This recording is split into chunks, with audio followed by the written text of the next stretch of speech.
It was near sundown when I first saw her. Bentwood Flats was already pulling its doors shut for the night, the kind of town that lived more in its shadows than in its streets. Wind had a way of cutting through those empty boards and rattling loose shutters, and most folks preferred to let it do its haunting while they stayed behind their walls. I didn't care much for the place myself. I came when I needed flour, salt, maybe a coil of rope, nothing more. My visits were short, my words shorter, and I kept it that way for good reason. That evening, though, I had a sack of flour on my shoulder and every intention of tying it to my horse and heading back to my place. That was when I noticed her. She came down the street slow, too slow, her bare feet red from the cold and leaving faint marks in the dust. She didn't look at the buildings, didn't glance at the lamps being lit in the saloon or the faces peering out from behind curtains. Her chin was tucked low, hair stuck to her face in oily strands, and her eyes had that far-off glaze I knew too well, the look of someone who hadn't seen safety in a long time. Most men would have turned their heads, gone about their business, because once you see someone like that, you've got to decide. You either step forward or you pretend you never saw. I'd done both in my life, but that night I couldn't turn away. She stopped a few paces from me, her voice cracked, dry as a creek bed in August. If you want me, I'll do whatever you ask. I need bread, or somewhere warm, just for one night. Her words weren't pleading. They were flat, tired, like she'd given the same bargain too many times before and had no breath left for hope. I looked at her then, really looked, and I saw the bruises yellowed on her arms, the cuts on her feet, the way her knees wobbled under her. She was more ghost than flesh, still standing because her body hadn't caught up with her spirit. I didn't answer right away. Truth was, I didn't have an answer. I'd spent 3 winters living quiet on the edge of town, raising goats, planting rows of carrots, keeping to myself. That kind of life makes you wary of anything unexpected. But as I tied the flour sack to my horse and clicked my tongue, I knew I'd already made a choice. "You coming or not?" I asked over my shoulder. She blinked, confused, like she hadn't expected anything but refusal. Still, her legs moved and she followed. We rode out of town without another word. Her hands barely held the back of the saddle, too weak to care if she slipped. I felt the weight of her behind me, not in the way of a burden, but like a reminder. People had weight, even when they were half gone. The land past the fence line grew darker quick, the wind sharper. We passed twisted trees and the charred bones of an old wagon. Places like that used to stir up old memories in me. Smoke, screams, the chaos of men dying where they stood. But with her there, quiet, broken, I kept my eyes on the trail and my mind on getting her somewhere warm before her body quit. When we reached the ranch, the barn leaned against the wind but still held. Smoke trailed from the chimney, thin but steady. I swung down first, then reached to help her. Her legs buckled, and for a moment she was about to fall, but I caught her arm. My grip was rough, but I steadied her all the same. She looked at me then, as if waiting for the catch, but I said nothing. I just led her inside. The house smelled of dust, firewood, and iron. Plain, nothing more. One cot, a stove, shelves with jars and cloth, a table worn by years. I pointed at the cot. "That's yours." Then I ladled soup into a tin bowl, tore off a chunk of bread, and set it on the table. She sat slow, eyes flicking between me and the food like it might be a trick. But she picked up the spoon with both hands and I turned away, rolling my sleeves higher to wash at the basin. When she finished, she looked at me and asked, "What do you want?" I dried my hands and answered, "Nothing." "You asked," I offered. I didn't take it. Her face didn't know how to believe that. I set a folded quilt at the foot of the cot. "I sleep in the barn. If you need something, knock once." Then I left her there, shutting the door soft behind me. That night I sat in the barn, working the ache out of my leg, sharpening the edge of silence like a blade. I told myself it was just for one night, maybe 2, but deep down, I already knew the truth. I saw something in her eyes, something I couldn't walk past, not beauty, not desire, just a soul hanging by a thread. And I decided, without saying it out loud, she stays. That's how it began. That's how a broken man and a half-dead girl ended up under the same roof on the edge of nowhere. And before I close, I want to ask you something. If this story has kept you listening, if you felt something in the silence between us, do me a kindness. Leave a comment, let me know what you think, and hit that like button. Follow this channel for more stories, more nights like this one where broken people find their way back. Because out here, in places forgotten by most, sometimes the smallest choices change everything. When I opened the door and let her into the cabin, I could feel the weight of the choice settle over me. My place had always been quiet, built for one man to live in without much comfort, but it felt different with her standing there, shawl clutched to her chest like she expected me to snatch it away. The house smelled of smoke and old wood, the kind of smell you stop noticing when you live in it long enough. But I noticed it then because she noticed it, her eyes moving quick across the single cot, the stove, the shelves with jars lined neat, the coat hanging lonely on the wall. I saw her trying to measure the space, not like she cared what it looked like, but like she was hunting for signs of danger, a bottle, a weapon, a reason to run. I pointed at the cot. "That's yours." I said it flat, nothing more, because I didn't have extra words for things like that. She lowered herself onto it like her body might fold in half, too tired to argue. I turned to the stove, ladled out the soup I'd left simmering, tore a hunk of bread from the loaf, and set both in front of her. Her eyes flicked up to mine, quick and sharp, then back to the food like she thought it might vanish if she waited too long. She gripped the spoon with both hands. The way she held it told me everything she'd gone too long without. I turned away, rolled my sleeves, and washed up at the basin, giving her the space to eat without feeling watched. The sound of the spoon tapping against the tin bowl filled the silence. I didn't need to look to know she was shaking, not from cold, but from hunger, and the kind of nerves that don't settle, even when your belly starts to fill. When she finished, she wiped her mouth with the back of her wrist and asked the question I knew was coming. "What do you want?" I dried my hands on a rag, slow, deliberate, so she'd see I wasn't rushing her. "Nothing," I said. "You asked. I offered. I didn't take it." Her eyes narrowed, searching me, waiting for the catch, but there wasn't one. I'd known plenty of men who would have taken what she offered in Bentwood Flats, maybe even thought it fair trade, but I wasn't that man anymore. Maybe I never had been. I carried enough weight on my shoulders without adding hers. I walked to the shelf, pulled down a folded quilt, and set it at the foot of the cot. "I sleep in the barn," I told her. "If you need something, knock once." Then I turned and left before she could say anything more. The door clicked shut behind me, soft as I could manage. Out in the barn, I sat on the stool by the lantern, rubbing the ache in my leg where the cold always found me. I thought about her sitting in there, wrapped in that quilt, staring at the floorboards, probably wondering what kind of fool of a man would take a stranger home and not expect something in return. I didn't know what to call it myself. Mercy, maybe, or just stubbornness. All I knew was I couldn't leave her in the dust of that town. The goats stirred in their pen, bleating low, and the sound filled the space between my thoughts. I sharpened my small axe by habit, running the whetstone slow, steady, the rhythm calming me. My mind kept wandering back to her though, the bruises I'd seen on her arms, the cracked heels of her feet, the hollow way she'd carried herself down the street. I'd seen men look that way after battle, when the body kept walking, but the soul had given up. That was the look in her eyes, and it stirred something in me I hadn't felt in years.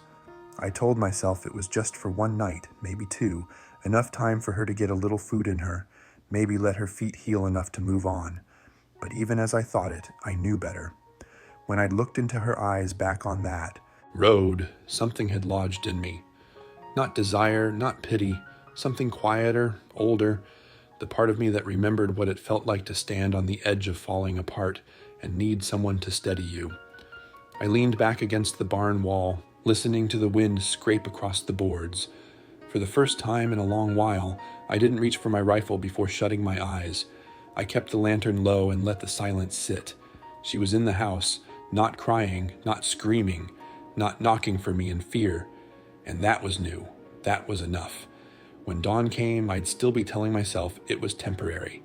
But that night, sitting alone in the barn, I already knew the truth. She wasn't going anywhere, not yet, and neither was I.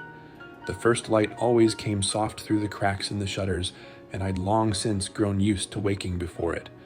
That morning, though, I lay in the barn longer than usual, listening for sounds inside the cabin. I expected footsteps, maybe a door creak, maybe nothing at all if she'd slipped out in the night. But instead, I heard the faintest stir of the stove being poked back to life. It caught me off guard because I hadn't asked her to do that. I hadn't asked her for anything. When I finally stepped back inside, she was standing near the fire, shawl pulled tight, shoulders trembling not from cold, but from uncertainty.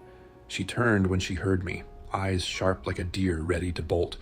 I nodded once, moved past her, checked the coals, and said the only words that felt natural. "You sleep all right?" Her answer was quiet. "Yes, thank you." I studied her face, the way she kept her eyes lowered like she still didn't quite believe the floor wouldn't be yanked out from under her. I gave a slow nod and stepped back, letting the moment rest. "I'll make coffee." I watched the surprise flicker across her expression. Maybe she'd forgotten what normal words sounded like. I set the kettle on the fire, poured oats into a bowl, and sliced a few dried apples. She sat because I told her to, her hands folded small in her lap, like she expected me to change my mind any second.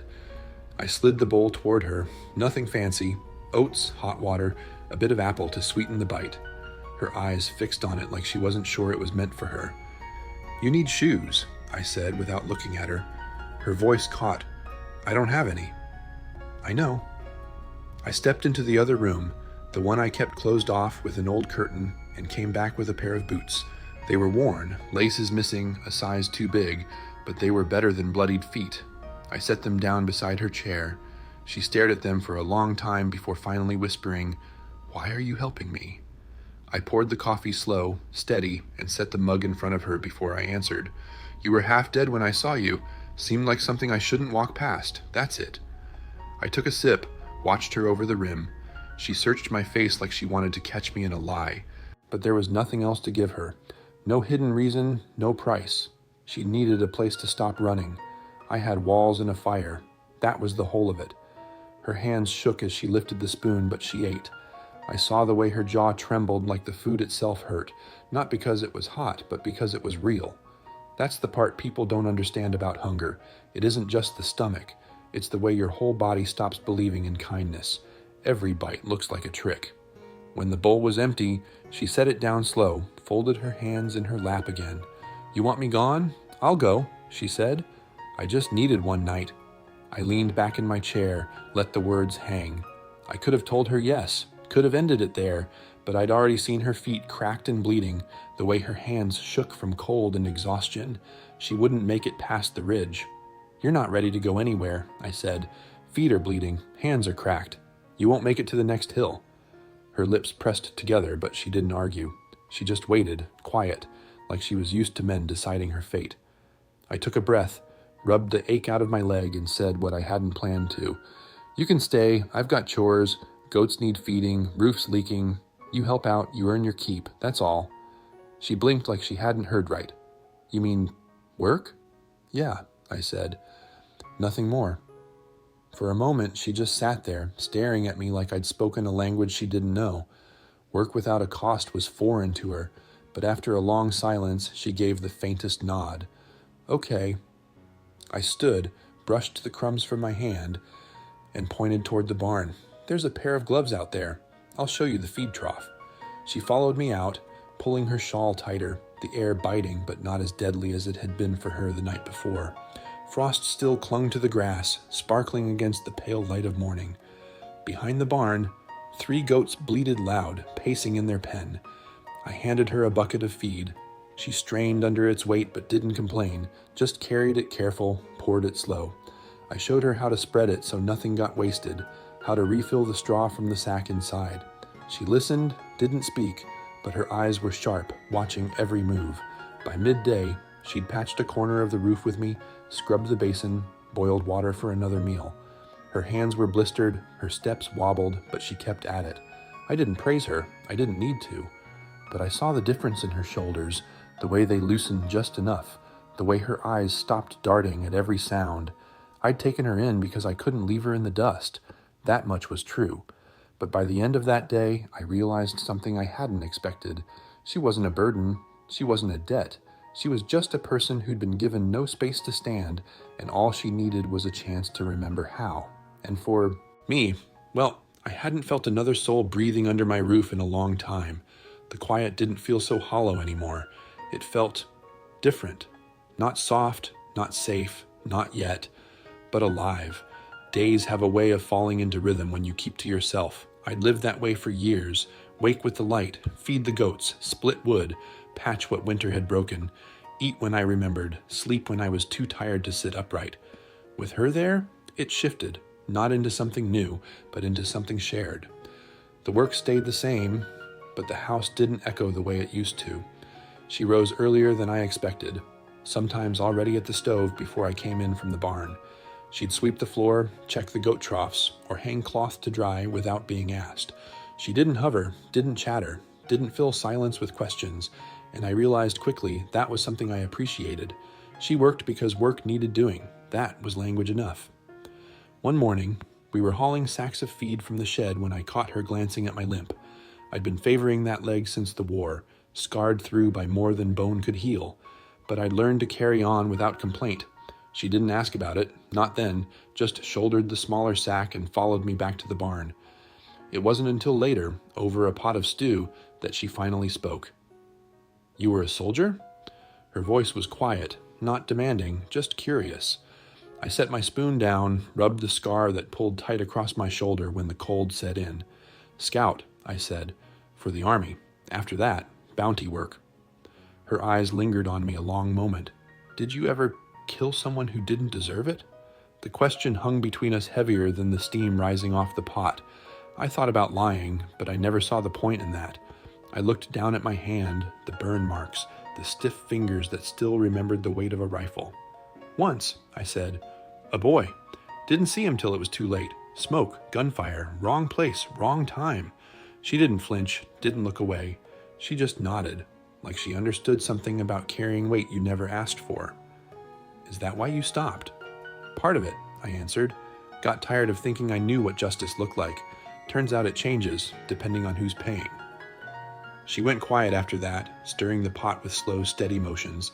Then she spoke so soft, I almost didn't hear. "I was sold. Twice. First time, my father owed too much. Second time, the man just decided I was his. I ran when I heard him say he'd trade me for a rifle and a bottle. I didn't move, didn't offer pity, just listened. The way her voice cracked told me this wasn't the kind of story she gave out easy. "That was 3 days before I reached Bentwood Flats," she added. "I didn't sleep once." I nodded, like I'd already pieced most of that together. I didn't tell her she was safe now. I didn't make promises I couldn't keep. I just ladled another bowl of stew, slid it across the table, and said, "Suppose you're not running anymore?" Her eyes lifted steady. "I don't think I can, not right now." "Then don't," I said. "Not yet." That was all, and it was enough. The work carried us forward. Together we patched the broken window in the main room. She held the nails, I hammered. She learned where I kept the tools, started pulling glass from the frame without waiting for me to ask. She wasn't fragile the way she'd been that first night. Her hands were blistered, her arms bruised, but she moved like someone relearning her strength. At night, she'd sit near the stove while I mended straps or sharpened tools. Sometimes she'd hum without realizing it, a soft sound that surprised us both. She never apologized for it. I never asked her to stop. In town, folks had begun to whisper. They'd seen me buying extra thread, a second pair of gloves. Someone had spotted a slim figure sweeping the porch when they rode past. I heard the gossip, but I didn't care. Let Bentwood Flats talk. They always did. The only thing that mattered was the quiet between my walls, the sound of her moving about like she wasn't waiting to be struck, the way my table no longer sat empty across from me. One evening, while stacking firewood together, I felt her eyes on me. I turned and she said, "You twitch in your sleep." I hesitated, axe still in my hand. "Used to wake up swinging," I admitted. "Don't anymore, but it's still there." She nodded, her face unreadable but steady. "I wake up thinking someone's in the room. Takes a while to stop checking the corners." I let the silence sit warm and heavy before answering. "You still check less." She smiled then, faint, quick, but real. It stayed with me long after we'd gone back inside. That was how our days went. Chores, silence, small truths slipping out between the work. She didn't ask to stay. I didn't ask if she planned to leave. But with every nail she hammered, every meal she cooked, every night she sat by the fire without fear, it became clearer. She wasn't just passing through, and for the first time in years, I didn't feel like I was either. The nights had grown longer, and the cold carried a sharper bite. I'd taken to keeping the fire stacked higher than usual, not for me, but for her. There were evenings when we'd finish our chores, eat what we had, and sit in silence while the flames worked their way down to embers. That was when the past crept in. It always did when the quiet got too deep. You can patch roofs, mend fences, haul feed until your back aches, but when the work is done, the ghosts find room to sit at the table. She was the one who broke the silence first that night. Her voice was soft, like she was speaking more to herself than to me. "My father sold me," she said. She didn't look at me. She stared at the steam curling off her mug, fingers wrapped tight like she needed the heat to hold herself. Steady. First time it was legal. He owed too much. Second time wasn't. The man just decided I was his. I ran when I heard him say he'd trade me for a rifle and a bottle. I didn't move, didn't let my face show the way my chest tightened hearing it. She wasn't asking for pity, and I wasn't about to give her any. I'd seen what pity did. It turned people into objects. I just listened. That was the only decent thing to do. 3 days before Bentwood Flats, she added, her eyes finally lifting to meet mine. I didn't sleep once. I gave a small nod, steady, like I'd already figured most of that out. Truth was, I had. You learn to read bruises and silences if you've been around long enough. "Suppose you're not running anymore," I said. Her voice caught on the words. "I don't think I can. Not right now." "Then don't," I told her.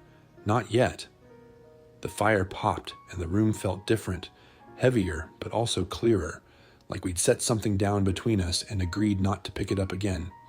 Later, when she'd gone quiet, I found myself staring into the flames and saying something I hadn't spoken aloud in years. There was a boy once, in the war. Didn't see him till it was too late. Smoke everywhere, shots fired in every direction. Wrong place, wrong time, but my bullet found him just the same. She didn't look away, didn't flinch, just let the truth settle between us. "Is that why you stopped?" she asked. "Part of it," I admitted. "Got tired of thinking I knew what justice looked like. Turns out it changes depending on who's paying you. I wasn't built for that kind of shifting ground." Her hand rested against the table, fingers drumming once against the wood before going still. "I used to think if I didn't tell men what I'd been through, they'd invent something worse in their heads," she said. "But telling it never bought me kindness either." I met her eyes then, steady. "You don't owe me your story, not now, not ever." She breathed out slow, and in that breath, I saw something loosen in her. Maybe it was the first time someone had said that to her. Maybe it was the first time she believed it. The room went quiet again, but it wasn't the same silence as before. It wasn't the kind that pressed down heavy on the chest. It was the kind that made space, left room for two people to sit with their truths without being swallowed whole by them. I leaned back, felt the familiar pull of the burn scar that ran down my shoulder. My fingers traced it absently, and for the first time, I spoke of her, the woman who used to live under my roof before Mara ever stepped foot here. "I had someone once," I said. My voice came low, almost caught in my throat. "She left, not because of what I'd done, but because of what I couldn't do." Mara tilted her head, waiting, but she didn't rush me. "I stopped talking," I said finally. "She tried to understand. She waited for me to let her in, but I couldn't. Every time I opened my mouth, I felt the weight of all I'd seen trying to crawl out, and I couldn't bear to put that on her. So I shut down. 2 years she waited. Then she left." Mara's voice was quiet. "That's longer than most would have stayed." "Doesn't make it easier to carry," I muttered, staring into the fire. She didn't offer comfort, didn't tell me it wasn't my fault. She just sat there, her presence steady, her eyes clear. Sometimes that's all a man needs, not answers, not soft words, just someone who won't look away when you finally speak. The fire burned lower, and I added another log, listening to the crackle. She reached for her quilt, wrapped it around her shoulders, and said nothing more. Neither did I. But something had shifted. The weight we both carried didn't vanish, but it didn't feel quite so sharp anymore. That night, when I lay down in the barn, I didn't feel the same ache of solitude I'd carried for years. The ghosts were still there, the boy in the smoke, the woman who'd left, the blood on my hands, but they weren't alone anymore. She had her scars, I had mine, and somehow sitting in the firelight together, they felt like they belonged in the same room.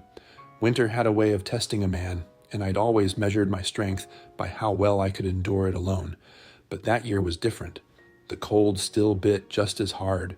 The wind still shoved itself through every crack in the walls, but the house didn't feel as hollow. It wasn't just mine anymore, though I hadn't said those words out loud. I could see the change in the smallest of things. The fire was always tended before I came in, the floor swept, the kettle set to boil.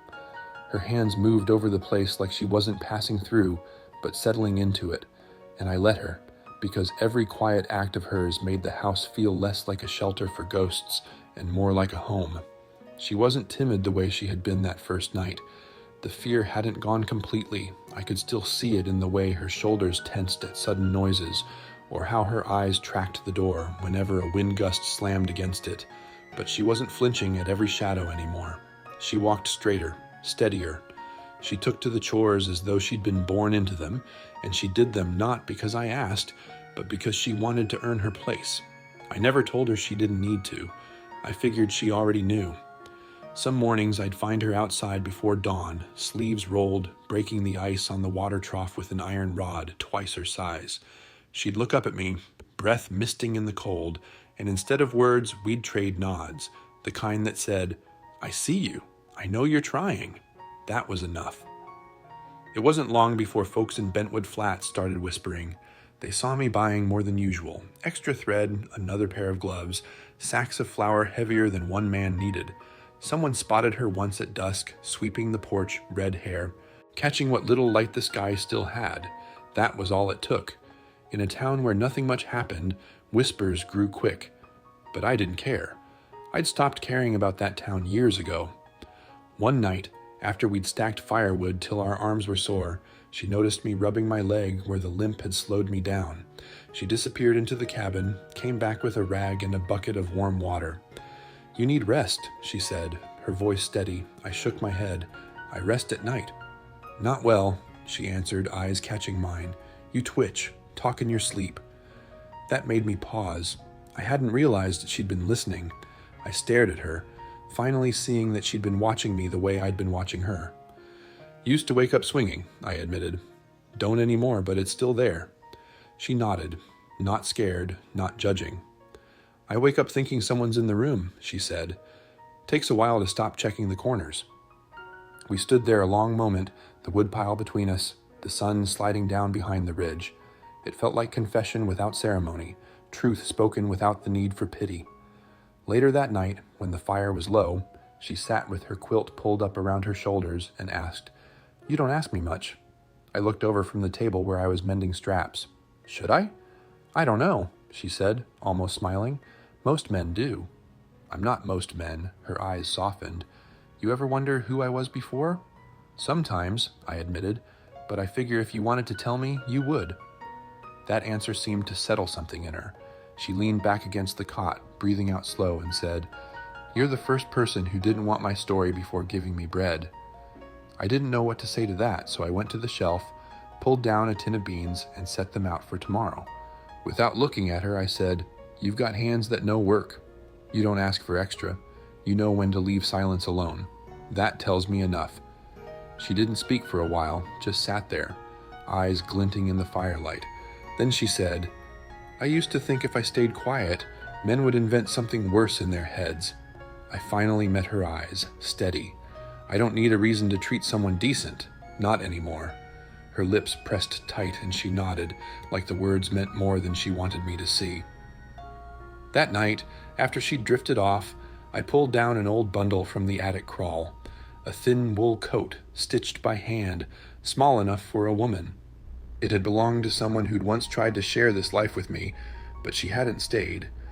I laid it across the chair beside Mara's cot. She stirred, saw it, and asked softly, "Did someone live here before me?" I hesitated, jaw tight. The truth sat heavy in my chest. "For a while," I said. She didn't press, didn't ask for the story. She just touched the coat, folded it closer, and said nothing more. That was her way. She knew weight when she saw it, and didn't demand to carry it if it wasn't offered. I stepped back into the barn that night, listening to the goats shifting in their straw. For the first time, I didn't feel like the house behind me was only mine.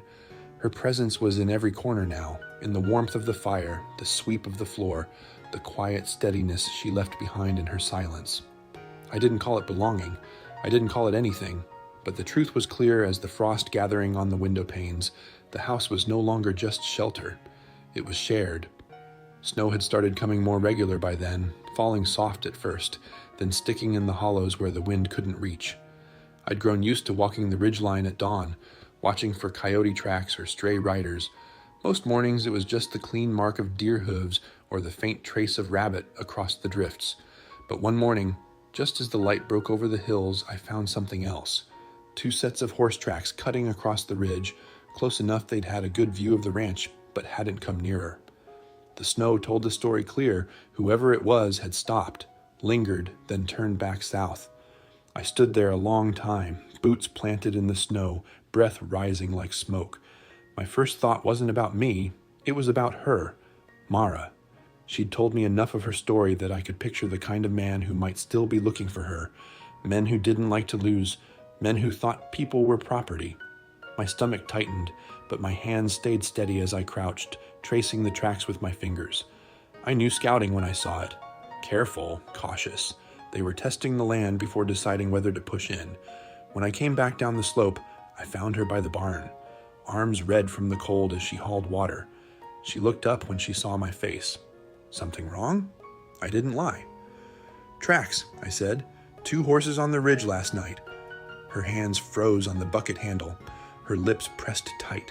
She didn't ask the question out loud, but I knew it was in her. Was it him? Could be anyone, I added, though my voice carried more weight than comfort. But they were watching. She swallowed hard, set the bucket down. You think he found me? Maybe, I said. But we don't panic, we prepare. Her shoulders stiffened, but she nodded once. No argument, no collapse, just that steady way she had when she decided she'd already lived through worse. That day, we worked side by side, not with fear, but with purpose. I pulled the old rifle down from its place by the door, cleaned the chamber, checked the sights. She watched me from across the table, then stepped forward, voice calm. You want me to hide if someone comes? I shook my head. Not unless you want to. You don't hide anymore. Her lips pressed together, and she gave a single nod. That was enough. We spent the afternoon making small changes that meant everything. She salted the porch steps, packed dry kindling near the stove, and filled extra jars of water. I hammered the shutters tighter, patched the cellar door with nails, and set a bell trap near the woodshed. Not to wound, just to give warning. Every move we made was quiet, measured, the way I'd once prepared for ambushes in the field. Only this time, it wasn't an army waiting at my back. It was just her, steady, unflinching, eyes sharp on the horizon. By evening, the snow was falling again, thin and steady. The stove glowed hot, casting light across the small room. She stirred a pot of beans, and I sat at the table, oiling the hinge of the front door so it wouldn't stick. The silence between us wasn't heavy. It was focus, the kind of quiet you get when 2 people know something's coming but refuse to let it steal their breath. She broke it first, her voice low. He won't understand. I looked up. Who? The man I ran from, she said. He won't understand leaving. He won't let go easy. I nodded. Then he comes here, and he learns different. Her eyes caught mine, steady, almost defiant. And if he doesn't? Then he leaves empty, I said. She turned back to the stove, gave the pot a slow stir. I watched the way her shoulders straightened, the way her hands stopped shaking. She wasn't the same woman who had stumbled barefoot into Bentwood Flats. She was standing taller now, even in the face of what might come. Later, after supper, I stepped outside, breath clouding in the cold. The sky was clear, stars sharp as pins. I listened, every sense straining, but all I heard was the creak of snow settling on the roof and the goats shifting in the barn. Still, I couldn't shake the feel of those tracks. Whoever had left them would be back, that much I knew. When I came in, she was sitting by the stove, quilt pulled around her, staring at the flames. I leaned my rifle against the door, sat across from her, and let the warmth settle into my bones. She glanced at me, her face soft but her voice firm. I used to think if I ever saw him again, I'd run. Even in my dreams, I was always running. I leaned forward, elbows on my knees. And now? She didn't look at me, kept her eyes on the fire. Now I want him to see me standing. Something shifted in me at those words, not pride, not surprise, something deeper, the kind of understanding you don't need to speak. I studied her face, the lines carved by hardship, the scars half hidden by her hair, and I realized she wasn't asking me to fight for her. She was telling me she'd fight for herself, and that mattered more than any rifle I could raise. I leaned back, let the silence stretch, then said quietly, "You're not foolish." Her eyes flicked to mine. "You don't think so?" "No," I answered. "I think you're done letting people take things from you." The fire cracked, throwing sparks up the chimney. Outside, the snow kept falling steady and quiet, blanketing the land in white. Somewhere beyond the ridge, a man was deciding when to return.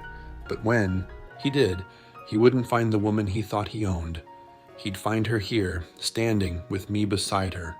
That was the truth, and I carried it like iron in my chest.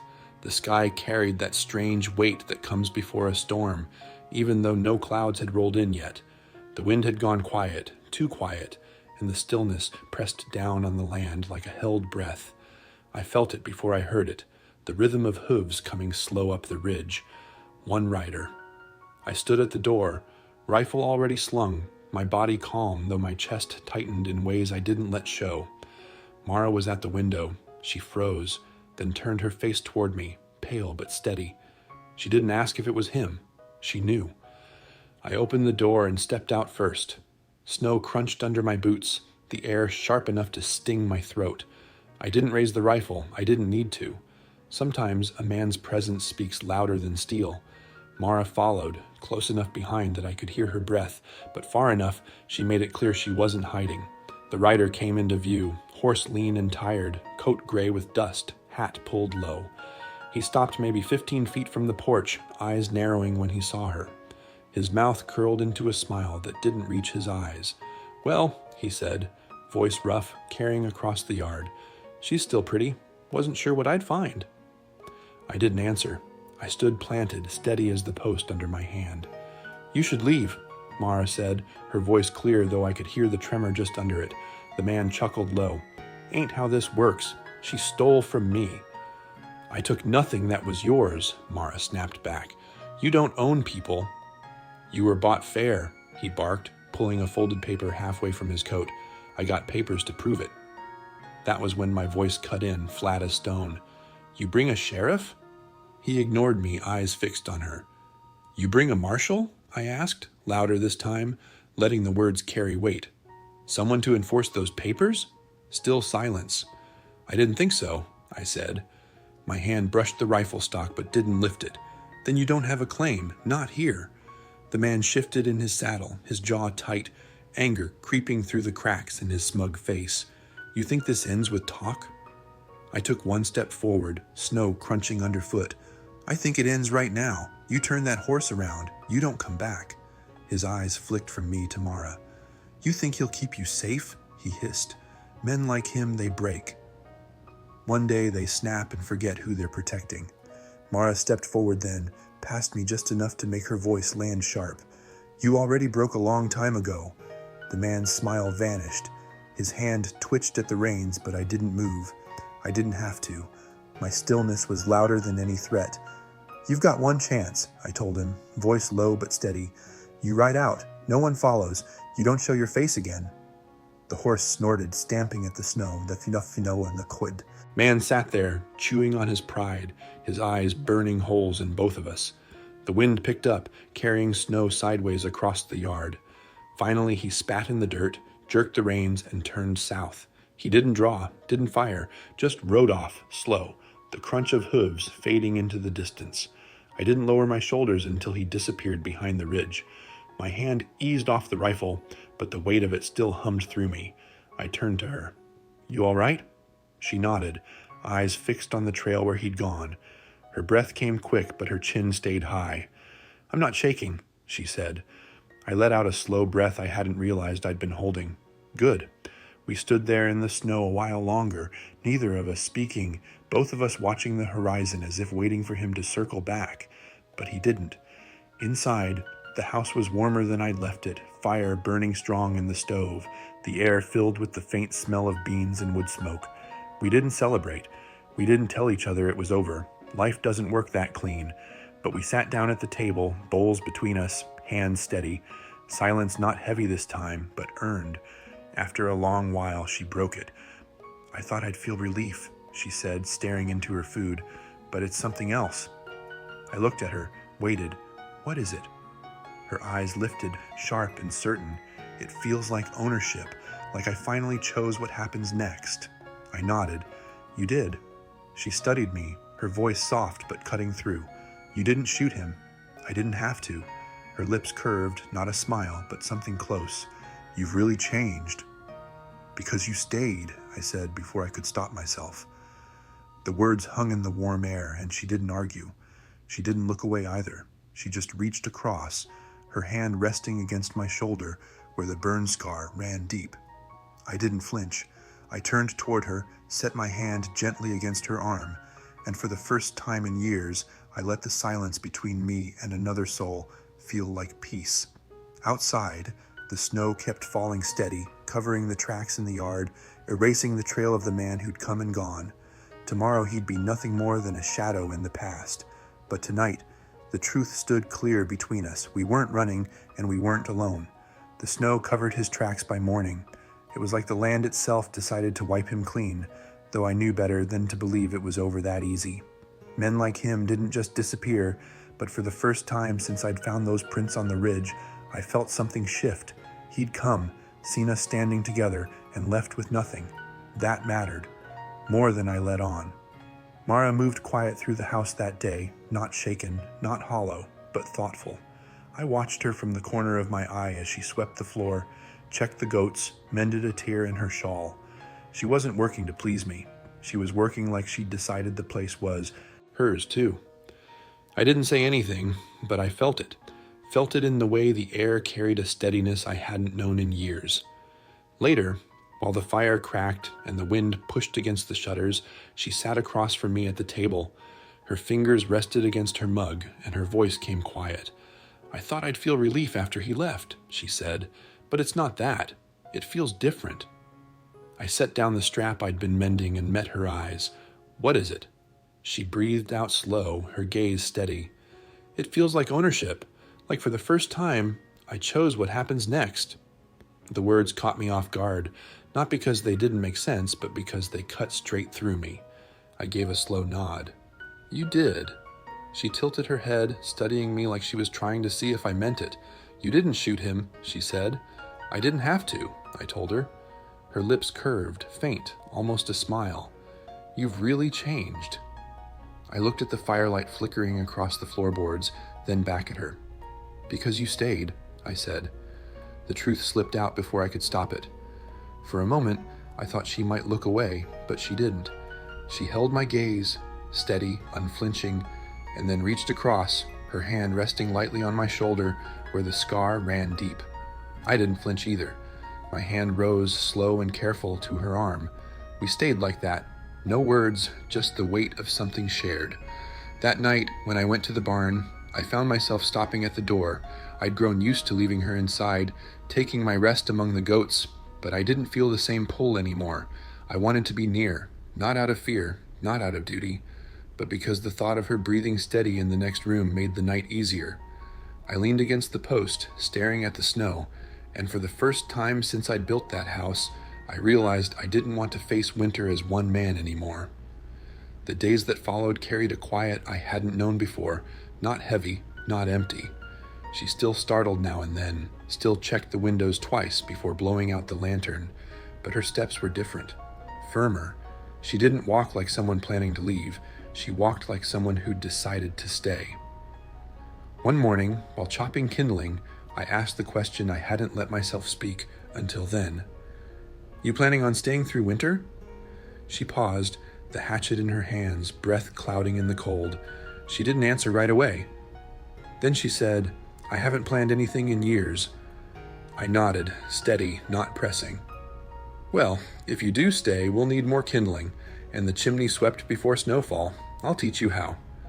She gave the faintest smile, one corner of her mouth lifting. "That the first joke I've heard out of you?" "Don't do many," I said, setting another log on the block. But the truth was there in her eyes. She was staying, whether she named it or not, and I felt it settle in me like the first breath after a long choke. That night, after supper, she sat by the fire, twisting the edge of her quilt between her fingers. Her voice came quiet. "I don't know what I am to you. Not a servant, not just someone passing through." I set down the tool in my hand and looked at her, steady.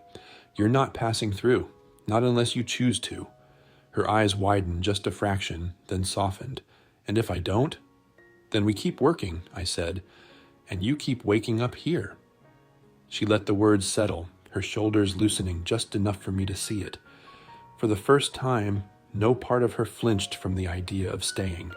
Outside, the wind pressed against the walls, but inside the house the warmth held. The stove hummed, boots dried by the fire, and 2 chairs sat close at the table. The past wasn't erased, neither hers nor mine, but it had stopped calling the shots. She'd chosen to stand her ground, and I'd chosen to stand with her. And for the first time in longer than I could remember, the thought of tomorrow didn't feel like something to endure. It felt like something we could build. I'll tell you something straight from the marrow of my bones. When I look back on the road that carried me here, I can't help but shake my head at how different the man standing in this yard is from the one who first rode into this valley. Back then, I thought all I had left in me was survival. No plans, no home, no reason to keep my boots tied, except to walk 1 more mile farther from yesterday. But life has a way of setting things in your path you never expected, things you didn't even know you were starving for, until they were right there before you. For me, that thing wasn't land or money or any promise of glory. It was a home, a family. And it came in the shape of weary faces and small hands reaching for trust I wasn't sure I had to give. I remember the first nights, quiet but heavy, the kind where silence presses against the walls of a house until you can't breathe. She was here then, with her little ones, broken but still standing, her eyes carrying storms she wouldn't let fall. I used to sit by the fire and wonder if I was strong enough to carry what had been laid on my shoulders. "Lord," I'd whisper, "don't let me fail them." I had failed before, men beside me in war, people I cared about in times when I wasn't enough. That kind of memory doesn't just fade. It follows you, whispers in your ear whenever you dare think you might deserve better. But each morning, when the sun cracked the horizon, I'd see her moving through the kitchen, hair tied back, little voices rising around her, and something in me hardened against that whisper. I wasn't going to let it steal this from me, not again. Work became different after that. Mending fences wasn't just about wood and wire. It was about keeping the wolves out of their world. Splitting logs wasn't just to keep myself warm, but to make sure she never shivered through another night. Every swing of the axe, every nail driven into old wood, every ride out across the pasture, there was purpose in it now. She'd look at me sometimes, quiet, as if trying to figure out if I even noticed her there, and I'd hold her gaze as long as she let me, because it mattered that she knew I did. One evening, I'll never forget it, I came in from the barn with the smell of hay still clinging to me. She was by the fire with her little girl asleep against her shoulder. She looked up, tired but softened, and whispered, "You make this place feel like it was always meant to be home." Something broke open in me right then. I didn't answer with words because I didn't have them. I just stepped closer, close enough that she could feel without doubt that she wasn't alone anymore. That was the beginning of the shift, not in what I did, but in who I was becoming. I've learned since then that love doesn't thunder in. It doesn't set your world ablaze in one fiery moment. Not real love. Real love grows in the quiet spaces, between chores, in the hush of a child's laugh, in the way 2 people look at one another across a table when the day's been long but the fire still burns low. It's patience. It's choosing again and again, every day to stay. Sometimes I walk the edge of the field at dusk, the land stretching out wide beneath the sky, and I think about the man I was before her, before them. That man carried nothing but emptiness. This man carries weight, yes, but it's the kind of weight that steadies your feet, that roots you to the earth. It's responsibility, it's belonging, it's the knowledge that if I left tomorrow, they'd carry me with them, just as I carry them now. She asked me once, "Do you ever regret it? Taking us in?" I laughed, not at her, but at the foolishness of the thought.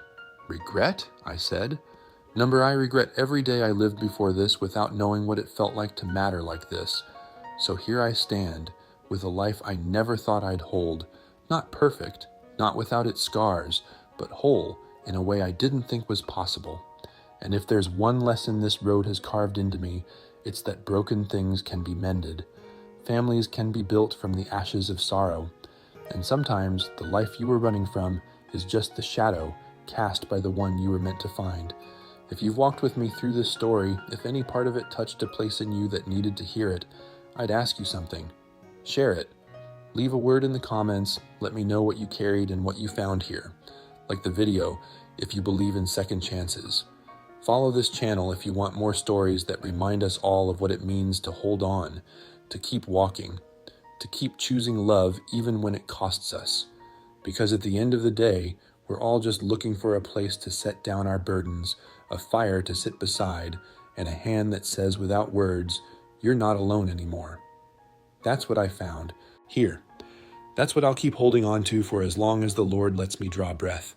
And maybe, just maybe, that's what you're meant to find too.